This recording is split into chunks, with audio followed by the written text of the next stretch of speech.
ഇസ്ലാം അംഗീകരിക്കുന്ന കുറേ കാര്യങ്ങൾ ഞാൻ ഇന്ന് വിശ്വസിക്കുന്നത് യുക്തിവാദത്തിൽ ഇപ്പോഴും ഉണ്ടെന്ന്. ഈ അന്ധവിശ്വാസത്തെക്കാൾ നല്ലത് ഇപ്പോഴും മനുഷ്യന് യുക്തിവാദമാണെന്ന്. ഈ അന്ധവിശ്വാസം അതുപോലെ തന്നെ അനാചാരങ്ങൾ അത് സൃഷ്ടിക്കുന്ന മാനവിക പ്രശ്നങ്ങൾ അത് വളരെ ഗുരുതരം.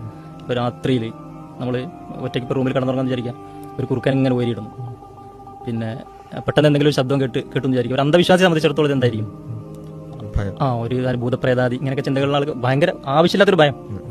പക്ഷെ അതേസമയത്ത് പിന്നെ അത്തരം കാര്യങ്ങളിലൊന്നും വിശ്വാസം ഇല്ലാത്ത ഒരാളെ സംബന്ധിച്ചിടത്തോളം ഭയം ഉണ്ടാവില്ല.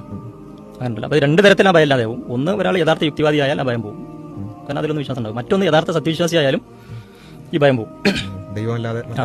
മറ്റൊന്നും ഒന്നും കഴിയില്ല എന്നുള്ള ഒരു വിശ്വസിക്കുന്ന ഒരാളെ സംബന്ധിച്ചിടത്തോളം പിന്നെ അതിലെന്തില്ല. ഇങ്ങനെയുള്ള കുറെ തലങ്ങളുണ്ട്. ഇത് മാത്രമല്ല, ഖുർആൻ ശരിക്കും അധികവും കൈകാര്യം ചെയ്തിരിക്കുന്നത് ഞാൻ മനസ്സിലാക്കുന്നത് മതങ്ങളെയാണ്. അതിന് കാരണം അത് യഥാർത്ഥ ലൈനിൽ നിന്ന് വഴിതെറ്റിയാൽ പിന്നെ അതെന്തായിരിക്കും? മനുഷ്യനെ നേർമാർഗത്തിലെല്ലാം നയിക്കും. അതുണ്ടാക്കുന്ന ഒരു ദുരന്തമുണ്ടല്ലോ. അപ്പോൾ ആ ദുരന്തത്തെ ഇല്ലായ്മ ചെയ്യണമെങ്കിൽ ശരിക്കും യുക്തിവാദത്തിന്റെ ഒരു വശമുണ്ട്, അതിൻ്റെ ഒരു തലമുണ്ട്. ഇത്തരത്തിലുള്ള അന്ധവിശ്വാസങ്ങൾ, അനാചാരങ്ങൾ പോലത്തെ സംഗതികൾക്ക് എതിരെയുള്ള അതിൻ്റെ നിലപാട്.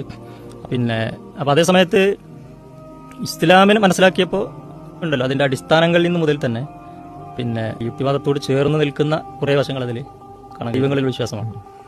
അപ്പോൾ ദൈവം സ്രഷ്ടാവും ദൈവങ്ങൾ സൃഷ്ടികളുമാണ്.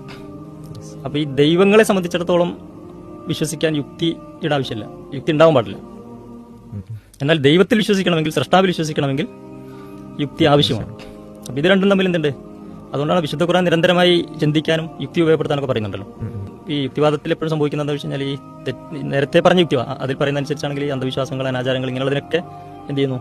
ഇല്ലാതാക്കുന്നുണ്ട്, വെട്ടി നശിപ്പിക്കുന്നുണ്ട്. പക്ഷെ നട്ടുപിടിപ്പിക്കാനൊന്നും ഇല്ല എന്നുള്ളത്. ഇതാണ് യുക്തിവാദത്തിന്റെ ഒരു പ്രശ്നം.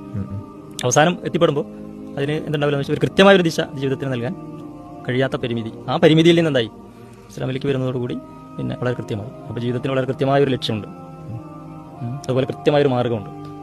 എന്തിനാണ് ജീവിക്കുന്നത് വെച്ച് കഴിഞ്ഞാൽ ഉത്തരമുണ്ട്. മറ്റത് ഈ ചോദ്യങ്ങൾക്കൊന്നും എന്തില്ല, ഒരു ഉത്തരവില്ല. താങ്കൾ മറ്റൊരു സമുദായത്തിൽ ജനിച്ച് പിന്നെ ഒരു നിരീശ്വരവാദത്തിന്റെ ഫേസിലൂടെ കടന്ന് അവസാനം ഇസ്ലാമിലേക്ക് എത്തിയ ഒരാളാണ്.